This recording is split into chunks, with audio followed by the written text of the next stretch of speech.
Hi, ഈ വർഷത്തെ ഓണത്തിന് നമുക്ക് അടിപൊളി ഒരു നാരങ്ങ കറിയാക്കാം. വളരെ എളുപ്പത്തിൽ നമുക്ക് വീട്ടിൽ തന്നെ ഉണ്ടാക്കാൻ പറ്റുന്നതാണ്. എല്ലാവരും ഈ ഓണത്തിന് ഇതൊന്ന് പരീക്ഷിച്ച് നോക്ക്, നിങ്ങൾക്ക് ഇഷ്ടപ്പെടും എന്നാണ് എൻ്റെ വിശ്വാസം. ആദ്യം തന്നെ നമുക്ക് മാതള നാരങ്ങയാണ്. മാതള നാരങ്ങ ഇതുപോലെ നടുവേ ഒന്ന് കീറിയെടുക്കുക. അത് അറിയാത്തവരോടൊന്ന് പറഞ്ഞു തരുന്നതാണ്. വട്ടത്തിലല്ല, നീളത്തിൽ തന്നെ ഒന്ന് മുറിച്ചോളൂ. അത് എളുപ്പമാണ് മുറിച്ചെടുക്കാൻ, കട്ട് ചെയ്യാൻ എന്ന് പറഞ്ഞു തരുന്നതാണ്.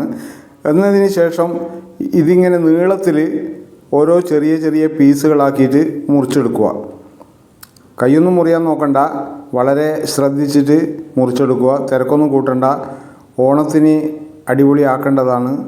കൈയൊക്കെ മുറിഞ്ഞിട്ട് പിന്നെ അതൊരു ബുദ്ധിമുട്ടാവണ്ട. ഓക്കെ, അപ്പോൾ നമ്മളിതിങ്ങനെ കട്ട് ചെയ്ത് കഴിഞ്ഞതിന് ശേഷം, ഇപ്പോൾ ഇത് കട്ട് ചെയ്ത് കഴിഞ്ഞതിന് ശേഷം നമുക്ക് ഈ നാരങ്ങയുടെ നടുവിലുള്ള ഈ പുളിയുണ്ടല്ലോ, അതിൻ്റെ അല്ലി എന്ന് പറയും. ഈ അല്ലി നമുക്ക് ചെത്തി മാറ്റണം. അപ്പോൾ അതിൻ്റെ അല്ലി നമുക്ക് ചെത്തി മാറ്റണം. കുറച്ച് കുറച്ചായിട്ട് അതിൻ്റെ ആ മുകളിലത്തെ ഭാഗം മാത്രം മാറ്റിയാൽ മതി. പൂർണ്ണമായിട്ട് അതിൻ്റെ ഉള്ളിലോട്ട് പോകണ്ട. ഇത് നമ്മളവിടെ പുളി ഒക്കെ പുതിർത്ത് വെള്ളത്തിലിട്ട് വെച്ചിട്ടുണ്ട്. ഉപ്പുണ്ട്, മുളകുണ്ട്, മഞ്ഞൾപ്പൊടിയുണ്ട്, പിന്നെ കുറച്ച് വെല്ലവും അതുപോലെ തന്നെ തേങ്ങയും. വെല്ലം ഈ നാരങ്ങയ്ക്ക് എന്തായാലും ഒരു കയ്പ്പ് ഉണ്ടാവുമല്ലോ, അപ്പോൾ കുറച്ച് വെല്ലം ചേർത്താൽ 1-2 പീസ് വെല്ലം ചേർത്ത് കഴിഞ്ഞാൽ നല്ലതാണ്. പിന്നെ അവിടെ അതേ പ്ലേറ്റ് കണ്ടില്ലേ, കുറച്ച് തേങ്ങയുടെ പൂള്, അത് വറവിന് വേണ്ടിയിട്ടാണ്. അപ്പോൾ നാരങ്ങ നമ്മൾ വളരെ ശ്രദ്ധിച്ചിട്ട് നമ്മൾ ചെത്തിയെടുക്കുക. അപ്പോൾ അത് ചെത്തുന്ന സമയത്ത് നമ്മൾ ശ്രദ്ധിക്കുക, ഓരോന്നായിട്ട് ചെത്തി എടുക്കുക. ഒരു ഭാഗത്തുനിന്ന് ചെത്തുക, പിന്നെ രണ്ടാമത് ഇപ്പുറത്തെ സൈഡിൽ നിന്നും ചെത്തുക. പിന്നെ ഇതുപോലെ കട്ട് ചെയ്യുക. അത് ചെറുങ്ങനെ നേർങ്ങനെ കട്ട് ചെയ്യുക. ഞാൻ പിന്നെ അത് കുറച്ച് സ്പീഡായിട്ട് കട്ട് ചെയ്യുമ്പോൾ കുറച്ചുകൂടെ വലുപ്പമായി ആകുന്നുണ്ട്. അത് കുറച്ചും കൂടെ നേർങ്ങനെ കട്ട് ചെയ്തെടുക്കുക. നേർങ്ങനെ അത് ഒരു 2-3 പീസ് നമ്മളിങ്ങനെ അതിൻ്റെ മുകളിലായിട്ട് വെച്ചിട്ട് അങ്ങ് കട്ട് ചെയ്യുക. അന്നേരം എളുപ്പത്തിൽ കഴിയും. ഓരോന്നോരോന്നായിട്ട് കട്ട് ചെയ്യാൻ നിൽക്കണ്ട. അപ്പോൾ 2-3 എണ്ണം ഒന്നിച്ച് നമുക്ക് കട്ട് ചെയ്യാം. അത് കട്ട് ചെയ്ത് കഴിഞ്ഞതിന് ശേഷം നമ്മൾ എന്ത് ചെയ്യുന്നു, ഒരു ചെറിയൊരു ചീനച്ചട്ടി എടുത്ത് നമ്മൾ അത് അടുപ്പിൽ വെച്ച് ആദ്യം കുറച്ച് ഫ്ലെയിം കൂട്ടി വെക്കാം. എന്നതിന് ശേഷം എണ്ണ കായുന്നത് വരെ ഒന്ന് വെയിറ്റ് ചെയ്യുക. അതിനുശേഷം ഇത്തിരി കടുക് എടുക്കുക. എണ്ണ നല്ലോണം ചൂടാവണം. എണ്ണ നല്ലോണം ചൂടായില്ലെങ്കിൽ നമ്മൾ കടുക് ഇട്ട് കഴിഞ്ഞാൽ വീണ്ടും കുറേ സമയം വെയിറ്റ് ചെയ്യേണ്ടി വരും അത് പൊട്ടാൻ വേണ്ടിയിട്ട്. അല്ലെങ്കിൽ അത് പൊട്ടിയില്ലെങ്കിൽ എന്താ പ്രശ്നമെന്ന് ചോദിച്ചു കഴിഞ്ഞാൽ, അത് കടുകിൻ്റെ ആ ഒരു കയ്പ്പ് രസം ഉണ്ടാവും. ആ കയ്പ്പും നാരങ്ങയുടെ കയ്പ്പും എല്ലാം കൂടി ഒരു ബുദ്ധിമുട്ട് വേണ്ട. അതുകൊണ്ട് ആ കയ്പ്പൊന്ന് മാറിക്കിട്ടാൻ വേണ്ടിയിട്ടാണ് കടുകൊന്ന് പൊട്ടാൻ വേണ്ടിയിട്ട് നമ്മൾ കാത്തു നിൽക്കണം. കടുക് ഇട്ട് കഴിഞ്ഞതിന് ശേഷം കടുക് ഇപ്പോൾ ഓരോന്നായിട്ട് പൊട്ടി വരുന്നുണ്ട്, കാണുന്നില്ലേ അത്. അപ്പോൾ അതിൻ്റെ കൂടെ വേണമെങ്കിൽ കുറച്ച് നാരങ്ങയ്ക്ക് ഈ പ്രധാനപ്പെട്ടതാണ് ഈ കറിവേപ്പില.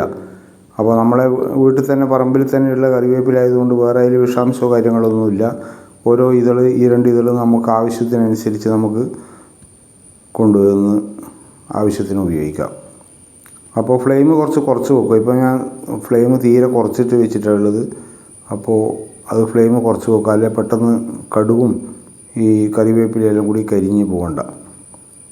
അപ്പോൾ അതിന് ശേഷം നമ്മൾ ഈ കടുകും കറിവേപ്പിലയും ഒക്കെ ഇട്ടതിന് ശേഷം നമ്മൾ നേരത്തെ തയ്യാറാക്കി വെച്ച ഈ നാരങ്ങ നമ്മൾ ഈ ചീനച്ചട്ടിയിലേക്ക് ഇടുക.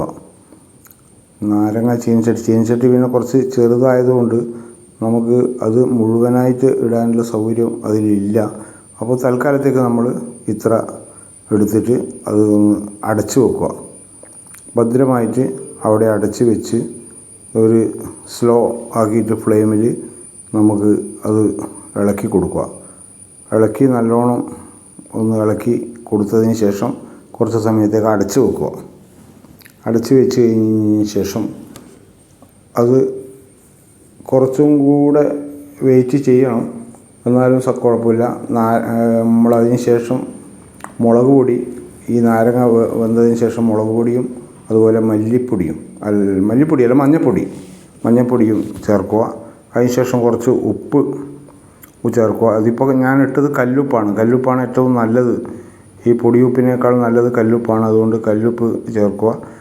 അത് എല്ലാം കൂടെ ചേർത്ത് ഇളക്കിയതിന് ശേഷം നമ്മൾ ഈ പുളിവെള്ളം നമ്മൾ നേരത്തെ പുതിർത്ത് തയ്യാറാക്കി നമ്മൾ പിഴിഞ്ഞ് വെച്ച ആ പുളിവെള്ളം ഈ നാരങ്ങേൻ്റെ കൂടെ അങ്ങോട്ട് ചേർക്കുക. അതിൽ ചേർത്തിട്ട് അത് ആവശ്യത്തിന് ചേർത്താൽ മതി, അത് കൂടുതൽ വേണ്ട. അപ്പോൾ നമുക്ക് കുറച്ച് വെല്ലവും കൂടെ, അതിന് എന്തായാലും കയ്പ്പ് ഉണ്ടാവും. ഈ മാതള നാരങ്ങക്ക് പൊതുവേ കയ്പ്പ് രസം ഉണ്ടാവും. അപ്പോൾ ആ കയ്പ്പ് മാറിക്കിട്ടാൻ വേണ്ടിയിട്ട് ഒരു 2 വെല്ലം നമ്മൾ ഇതിനകത്തേക്ക് ചേർത്ത് കൊടുക്കുക.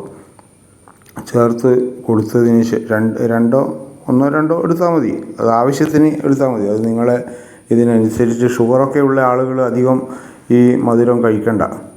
അപ്പോൾ മധുരം അധികം ചേർത്ത് കൊടുത്തു കഴിഞ്ഞാൽ ബുദ്ധിമുട്ടാണ്. ചില ആളുകൾ പറയും ഈ ശർക്കരയുടെ മധുരം പ്രശ്നമൊന്നുമില്ല, പഞ്ചസാരയാണെങ്കിലേ പ്രശ്നമുള്ളൂ എന്നൊക്കെ പറയും.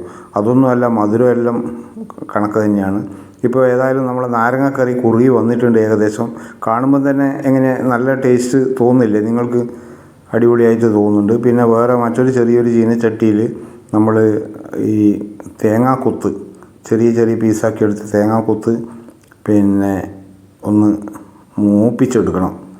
അത് മൂപ്പിച്ചെടുത്തതിന് ശേഷം അത് പിന്നെ കറിവേപ്പില, ഇതിനകത്ത് കുറച്ച് കറിവേപ്പില കുറവാണ്. അതുകൊണ്ട് കുറച്ച് കറിവേപ്പില ഈ തേങ്ങാക്കൊത്തിൻ്റെ കൂടെ ഇട്ടതാണ്. ആ കറിവേപ്പിലയും അതുപോലെ തന്നെ ഈ തേങ്ങാക്കൊത്തും നല്ലവണ്ണം ചൂടായി ഏകദേശം ആ തേങ്ങ ഒന്ന് മൂത്ത് വരുമ്പോൾ ഒരു ബ്രൗൺ കളറാവും. കരിഞ്ഞു പോകാൻ പാടില്ല. ഒരു അധികം ഫ്ലെയിം നമ്മൾ കുറച്ച് വെച്ചാൽ മതി. അധികം വലിയ ഹൈ ഫ്ലെയിമിൽ വെച്ച് കഴിഞ്ഞാൽ പെട്ടെന്ന് കരിഞ്ഞു പോകും. അതുകൊണ്ട് ഇപ്പോൾ ഏകദേശം ഒരു ബ്രൗൺ കളറായി വന്നിട്ടുണ്ട്. അപ്പോൾ ഏകദേശം മൂത്ത് കഴിഞ്ഞ് കഴിഞ്ഞാൽ നമ്മൾ ശ്രദ്ധിച്ചിട്ട് ഇതിലേക്ക് ആ വറവ് ഇതിലേക്ക് ഒഴിക്കുക. കണ്ടില്ലേ? ആ വറവും കൂടി വന്നപ്പോൾ അതിൻ്റെ ആ ഒരു സ്മെല്ല് നിങ്ങൾക്ക് ഇപ്പം തന്നെ ഫീൽ ചെയ്യുന്നുണ്ടാവും അല്ലേ? അത് അടിപൊളിയായിട്ടുണ്ട്. നമ്മൾ ഓണത്തിന് വേണ്ടിയിട്ട് ഇതുപോലെ ഒരു അച്ചാർ അവിടെ തയ്യാറാക്കി വെച്ച് കഴിഞ്ഞാൽ ഓണം അടിപൊളിയാക്കാം എന്നുള്ളത് കൊണ്ടാണ് ഇത്തരത്തിലുള്ള ഒരു അച്ചാർ സംഘടിപ്പിച്ചത്. നിങ്ങൾക്കും ഇതുപോലെ ഈ ഒരു അച്ചാർ വീട്ടിൽ നിന്ന് പരീക്ഷിച്ച് നോക്കാം. നന്നായിരിക്കും, നല്ല അടിപൊളിയായിരിക്കും. ഏതായാലും നല്ല രുചികരമായ ഒരു നാരങ്ങാക്കറി ആക്കുക. ആ നാരങ്ങാക്കറി കൊണ്ട് നമ്മളിപ്രാവശ്യത്തെ ഓണം ഗംഭീരമായിട്ട് ആഘോഷിക്കുക. നമ്മളിപ്രാവശ്യവും നമ്മളെ ഒരു 23-ാം തീയതി നമ്മളൊരു ഓണാഘോഷ പരിപാടി സംഘടിപ്പിച്ചിട്ടുണ്ട്. നമ്മുടെ ഒരു കൂട്ടായ്മയുണ്ടല്ലോ, ആ കൂട്ടായ്മയിലുള്ള ആളുകളെല്ലാം ഓരോ ആളും ഓരോ വീടുകളിൽ നിന്ന് വ്യത്യസ്ത രീതിയിലുള്ള വിഭവങ്ങൾ, സാമ്പാർ, കൂട്ടുകറി, ഓലൻ, പച്ചടി, കിച്ചടി, അതുപോലെ പപ്പടം, പഴം, അതുപോലെ മോര് എല്ലാം കൂടെ കൊണ്ടുവന്നിട്ടുണ്ട്. എല്ലാവർക്കും ഓണാശംസകൾ ഒരിക്കൽ.